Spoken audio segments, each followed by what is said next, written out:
బంగారు ఆభరణాలపై రుణ సౌకర్యం, నెలవారీ చెల్లింపుతో ఆభరణాల అమ్మకం. దేవతి వారి Amrutha Sai gold house and pawn brokers, గడియార స్తంభం దగ్గర దర్శి.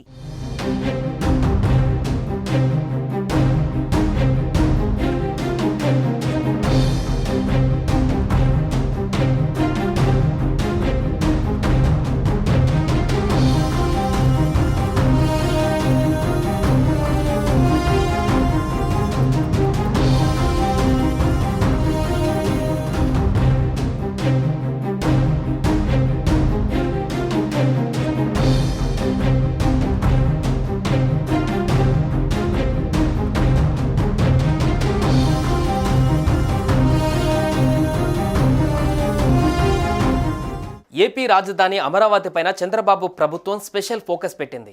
మరో 3 ఏళ్లలో అమరావతిలో నిర్మాణాలు పూర్తి చేసేలా ఇప్పటికే టార్గెట్ పెట్టుకున్న కూటమి ప్రభుత్వం అమరావతిలో నిర్మాణాలపై మరో కీలక నిర్ణయం తీసుకుంది. నిర్మాణాల పటిష్టత పైన ప్రభుత్వం ఫోకస్ చేసింది. ఐకానిక్ భవనాల నిర్మాణాలపైన కీలక నిర్ణయం తీసుకుంది.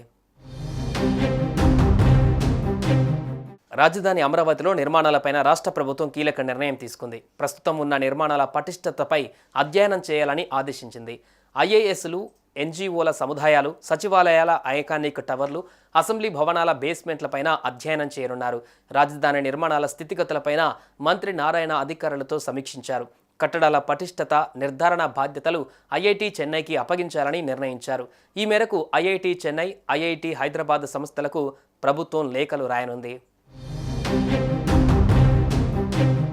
ఐఐటీలు ఇచ్చే నివేదికల ఆధారంగా ముందుకు వెళ్తామని మంత్రి పొంగూరు నారాయణ స్పష్టం చేశారు. సిఆర్డీఏకు గతంలో పనిచేసిన 47 మంది కన్సల్టెంట్స్ వెనక్కి వెళ్లిపోయారని అన్నారు. మళ్లీ కొత్తగా టెండర్లు పిలిచి కన్సల్టెంట్లను నియమించుకోవాలని కోరారు. సిఆర్డీఏకు సిబ్బంది కొరత చాలా ఉందని చెప్పారు. గతంలో ఉన్న సిబ్బందిలో 528 మంది తక్కువగా ఉన్నారని వివరించారు. అమరావతికి సంబంధించి ఎలాంటి నిర్ణయమైనా సీఎం అధ్యక్షతన తీసుకుంటామని మంత్రి నారాయణ పేర్కొన్నారు. మొత్తంగా గతంలో ఫౌండేషన్ పూర్తి చేసుకున్న ఐకానిక్ భవనాలతో పాటు ఇతర నిర్మాణాలపైన ఐఐటి ఇంజనీర్ల చేత అధ్యయనం చేయించాలని ఏపీ ప్రభుత్వం నిర్ణయించింది. ఐకానిక్ కట్టడాల ఫౌండేషన్ పటిష్టత నిర్ధారణ కోసం ఐఐటి చెన్నైకి బాధ్యతలు అప్పగించాలని డిసైడ్ అయ్యింది. మరోవైపు ప్రజాప్రతినిధులు, అధికారులు, ఉద్యోగుల క్వార్టర్ల పటిష్టత నిర్ధారణ కోసం ఐఐటి హైదరాబాద్కు బాధ్యతలు ఇవ్వాలని నిర్ణయించినట్లుగా మంత్రి నారాయణ వెల్లడించారు.